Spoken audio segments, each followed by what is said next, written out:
Good morning to all of you. In our last session, we have discussed about the immunity and its type. That is, two types we have discussed: innate immunity and acquired.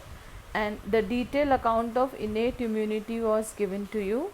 In our today's class, we are going to discuss about the acquired immunity. Now, let us see what is the meaning of acquired immunity. Here the immunity is acquired by individual or gained by individual during its own life, and it is pathogen specific. This immunity varies from person to person. No one is born with this immunity and it depends on many factors. Now generally it is developed by vaccination.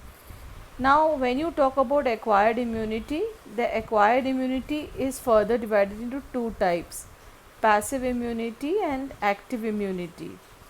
Now, biologically, passive means where the energy is not required, and active means where the energy is required. So, passive immunity is basically gained where the individual directly gains the things to encounter the pathogen without using any energy, whereas in active immunity the vaccine is provided. Now what is a vaccine? You very well know. The vaccine is basically a dose of microbe or a pathogen that cause disease. When that microbe or pathogen is entering your body, then your body produces antibodies, and these antibodies fight with the pathogen. Polio vaccine, then BCG vaccines. These are the few vaccines that you have taken during your childhood. Now let us see the responses when the immunity gain is there. When your body encounters some pathogen for the first time, then they produce antibodies towards it, and this response is of low intensity and is known as primary response.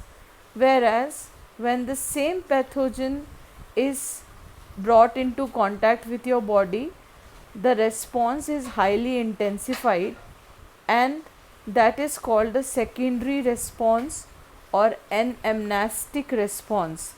So these are the two type of responses that are being produced when you encounter the pathogen for first time, and when you encounter the same pathogen for the another time or the second time or the third time. Now the immune response for the first time is very low because your body take time to recognize the pathogen, whereas when the same pathogen enter the body again, then already our body has got the memory cells, and that is why the second time the response is highly intensified. Now dear children, there was one question in the board paper that what do you mean by anamnestic response? So when the body encounter the same pathogen for second time, then it produces the intensified response, and that is known as an amnestic response. Okay. Now the primary and the secondary immune responses are produced by lymphocytes. There are two type of lymphocytes there in your body: B lymphocytes and T lymphocytes. B lymphocytes are produced in bone marrow and T lymphocytes are produced in thymus. B lymphocyte produce the antibodies in response to pathogen that enter our blood and fight. Now what are antibodies? Antibodies are a group of proteins and they are responsible for providing immunity, whereas the T lymphocytes, they don't secrete any antibodies but help us to produce them. So these is the active and the passive immunity that are being provided by the lymphocytes, that is B lymphocyte which is produced in bone marrow and T lymphocyte that is produced in the thymus. So this is the topic that we are going to deal today. Now the next part that you are going to learn today is the lymphoid organs. So the lymphoid organs are basically the organs where the maturation of the lymphocytes occur. So there are lymphoid organs which are labeled as primary and the secondary lymphoid organs.